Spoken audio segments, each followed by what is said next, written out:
Bipalium tidak pernah lahir sebagai makhluk yang diundang. Ia hadir sebagai akibat. Tubuhnya pipih, lembab, dan bergerak perlahan di atas tanah. Kepala melebar seperti palu, tanpa ekspresi, tanpa tatapan yang bisa dibaca. Tidak ada yang tampak agresif darinya. Namun justru disitulah masalah dimulai. Bipalium adalah predator yang tidak terlihat sebagai ancaman, sampai dampaknya terasa. Ia hidup di lapisan paling sunyi dari ekosistem, tanah. Bukan hutan yang tinggi, bukan sungai yang mengalir, tetapi dunia gelap yang jarang diperhatikan. Di sana, ia berburu tanpa kejaran, tanpa suara. Mangsa utamanya adalah cacing tanah, organisme yang selama jutaan tahun menjaga struktur tanah, aerasi, dan siklus nutrisi. Ketika Bipalium hadir, hubungan yang stabil itu mulai terganggu. Masalah Bipalium bukan pada keberadaannya, melainkan pada lokasinya. Di habitat aslinya, ia adalah bagian dari keseimbangan lokal. Namun dalam dunia modern, ia berpindah bersama manusia, terbawa tanah tanaman, pot bunga, dan material lembab yang melintasi benua. Tanpa disadari, manusia membuka jalur baru bagi makhluk yang tidak pernah berevolusi untuk hidup berdampingan dengan ekosistem lain. Begitu tiba di lingkungan baru, Bipalium menghadapi sedikit perlawanan. Ia tidak memiliki banyak predator alami. Tubuhnya mengandung lendir dengan senyawa neurotoksik yang membuatnya tidak menarik untuk dimakan. Jika terpotong, ia tidak mati. Potongan tubuhnya justru mampu tumbuh kembali, membentuk individu baru. Apa yang bagi manusia terlihat sebagai cara membasmi, bagi Bipalium adalah metode reproduksi tak disengaja. Konflik hidupnya dimulai di sini. Ia tidak berkompetisi secara terbuka. Ia tidak menyerang tumbuhan, tidak merusak permukaan tanah secara kasat mata. Dampaknya bekerja perlahan, dari bawah. Populasi cacing tanah menurun. Struktur tanah berubah. Mikroorganisme kehilangan mitra alaminya. Semua terjadi tanpa tanda visual yang jelas, tanpa peringatan dini. Bipalium tidak memilih menjadi invasif. Ia tidak memiliki kesadaran untuk menyesuaikan diri atau menahan diri. Ia hanya menjalankan satu fungsi biologis yang sama sejak awal evolusinya: berburu, mencerna, dan bertahan. Namun di lingkungan yang salah, fungsi itu berubah menjadi gangguan. Sejak kemunculannya di tanah yang bukan miliknya, Bipalium hidup dalam konflik yang tidak pernah ia pahami. Ia dibenci, diburu, dan dimusnahkan. Bukan karena niat, tetapi karena dampak. Ia menjadi simbol dari sesuatu yang lebih besar. Bagaimana makhluk kecil yang dipindahkan tanpa sengaja dapat mengguncang sistem yang selama ini tampak stabil. Dan di lapisan tanah yang jarang diperhatikan itu, masalah mulai tumbuh. Perlahan, basah, dan nyaris tak terlihat. Tubuh Bipalium adalah hasil evolusi yang tidak mengejar kecepatan, kekuatan, atau kecerdasan tinggi, melainkan ketahanan absolut.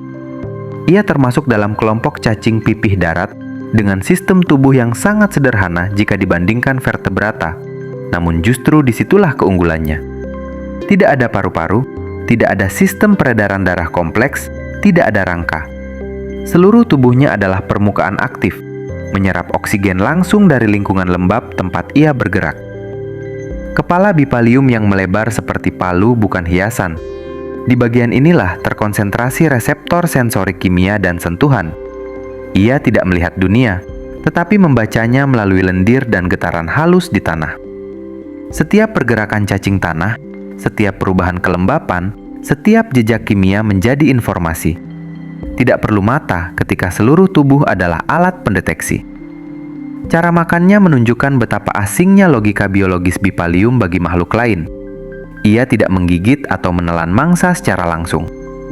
Ketika menemukan cacing tanah, Bipalium akan melilit tubuh mangsa, lalu mengeluarkan enzim pencernaan ke permukaan tubuh korban. Jaringan mangsa dilarutkan dari luar, kemudian disedot perlahan melalui mulut yang terletak di bagian bawah tubuh. Proses ini lambat, tetapi hampir selalu berakhir sama: kematian total mangsa. Adaptasi paling ekstrim terletak pada kemampuan regenerasinya. Tubuh bipalium dipenuhi sel punca yang aktif. Jika terpotong menjadi beberapa bagian, masing-masing fragmen mampu membangun ulang sistem tubuh lengkap, kepala, organ, dan fungsi saraf. Tidak ada pusat kendali tunggal, tidak ada bagian vital yang mutlak. Kehilangan tubuh bukan kegagalan, melainkan peluang bertahan. Lebih jauh lagi, bipalium menghasilkan lendir yang mengandung senyawa neurotoksik. Racun ini tidak dimaksudkan untuk berburu, melainkan untuk bertahan dari dimakan. Banyak predator darat menolak bipalium setelah kontak singkat. Tubuhnya pahit, beracun, dan tidak memberi imbalan energi yang sepadan. Dengan demikian, bipalium meloloskan diri dari tekanan seleksi yang biasanya menahan populasi predator kecil. Semua adaptasi ini berkembang di lingkungan yang stabil dan terbatas. Dalam konteks itu, bipalium bukan anomali, melainkan spesialis. Masalah muncul ketika desain biologis yang sangat efisien ini dipindahkan ke sistem yang tidak pernah beradaptasi dengannya. Evolusi tidak memberi bipalium rem ekologis, karena di habitat aslinya, rem itu sudah disediakan oleh lingkungan. Ketika rem itu hilang, yang tersisa hanyalah organisme dengan kemampuan bertahan nyaris tanpa batas, bergerak perlahan, tetapi hampir mustahil dihentikan. Konsekuensi dari tubuh yang hampir mustahil mati tidak berhenti pada keberhasilan bertahan hidup. Pada bipalium, kemampuan regenerasi dan ketiadaan predator alami justru melahirkan bentuk penderitaan biologis yang berbeda, bukan pada dirinya sendiri, tetapi pada makhluk lain yang terperangkap dalam kehadirannya. Mangsa utama bipalium adalah cacing tanah, organisme yang selama jutaan tahun berfungsi sebagai arsitek bawah tanah. Cacing tanah menggemburkan tanah, mempercepat dekomposisi, dan menjaga sirkulasi nutrisi. Namun di hadapan bipalium, cacing tanah tidak memiliki mekanisme pertahanan. Mereka tidak beracun, tidak cepat, dan tidak mampu melepaskan diri dari lilitan tubuh pipih yang lengket. Serangan bipalium bukan ledakan singkat, melainkan proses lambat yang berlangsung selama berjam-jam. Pelarutan jaringan hidup sedikit demi sedikit. Di lingkungan tempat bipalium bukan spesies asli, tekanan ini menjadi tidak proporsional. Populasi cacing tanah dapat runtuh tanpa tanda mencolok. Tidak ada bangkai massal, tidak ada ledakan hama, hanya tanah yang perlahan kehilangan strukturnya. Aerasi menurun, dekomposisi melambat. Kesuburan tanah merosot tanpa sebab yang mudah dikenali. Ironisnya, bipalium sendiri tidak menang dalam arti ekologis. Ia tidak membangun ekosistem baru. Ia tidak menciptakan keseimbangan. Ia hanya bertahan, terus hidup, terus beregenerasi di lanskap yang semakin miskin fungsi. Ketika mangsa menipis, ia tidak mati cepat. Ia bertahan dalam kondisi minim energi, menunggu kesempatan berikutnya. Ini bukan kelaparan dramatis, melainkan penundaan tanpa akhir. Ada pula bentuk kegagalan biologis yang jarang dibicarakan, regenerasi yang tidak sempurna. Pada banyak individu, pemotongan tubuh menghasilkan bentuk-bentuk cacat, kepala ganda, sistem saraf tidak sinkron, gerakan tak terkoordinasi. Namun, bahkan kegagalan ini tidak selalu berujung kematian. Tubuh-tubuh cacat itu tetap hidup, tetap bergerak, tetap menjadi predator. Dalam konteks alam, ini adalah anomali. Seleksi alam biasanya menghapus bentuk yang tidak efisien. Pada bipalium, seleksi itu melemah. Dengan demikian, penderitaan dalam kisah bipalium bukan tragedi individu, melainkan tragedi sistemik. Makhluk yang hampir tidak bisa mati, hidup di dunia yang kehilangan mekanisme untuk menyeimbangkannya. Mangsa menghilang lebih cepat daripada predator. Tanah rusak tanpa suara. Dan organisme yang seharusnya dibatasi oleh alam justru terus melaju. Bukan karena ia kuat, tetapi karena tidak ada yang mampu menghentikannya. Di titik ini, keunggulan biologis berubah menjadi masalah ekologis. Bukan karena niat, bukan karena agresi, tetapi karena sebuah desain hidup yang terlalu efektif ditempatkan di dunia yang salah. Di tengah kerusakan yang ditimbulkan kehadirannya, bipalium tetap menjadi bagian dari aliran energi alam, meski perannya tidak pernah benar-benar selaras. Ia bukan pembangun ekosistem, melainkan pemakan fondasi yang sudah ada.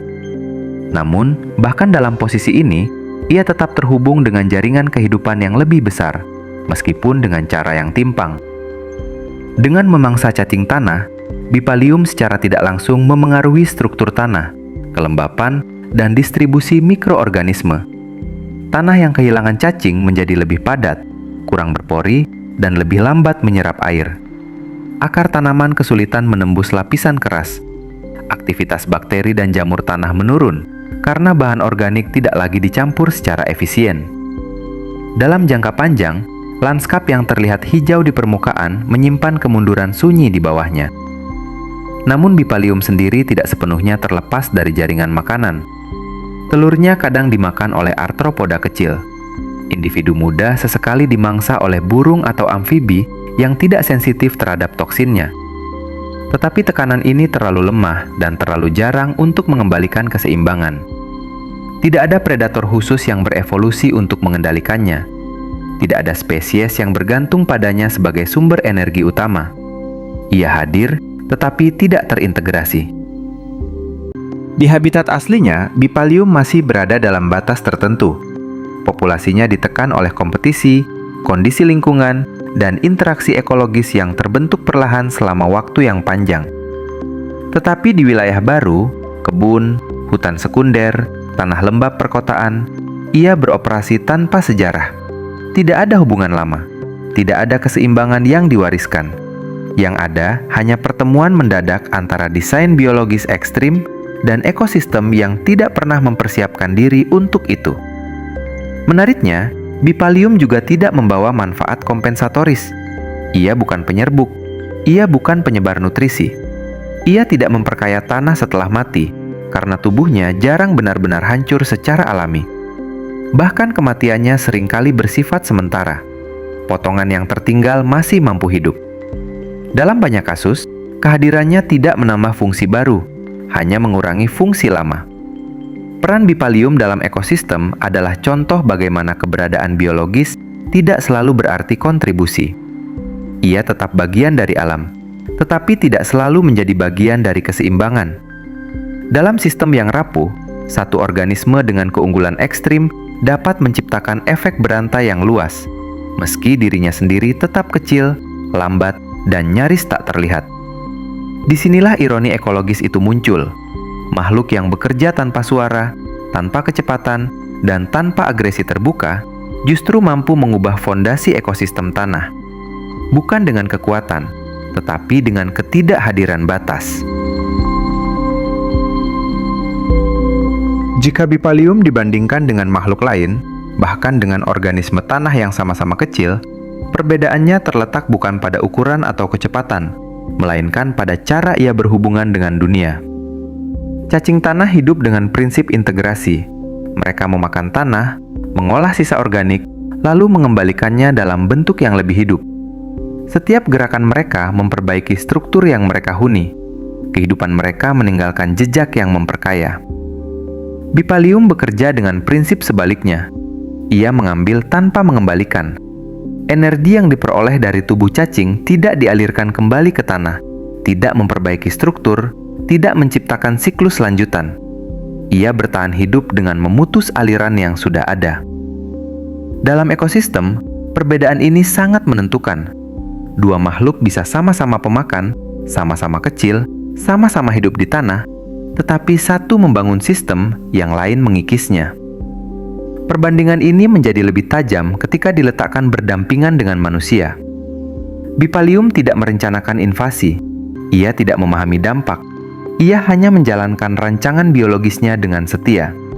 Namun efek yang ditimbulkan, hilangnya spesies kunci, rusaknya struktur tanah, melemahnya sistem pendukung kehidupan, terasa familiar.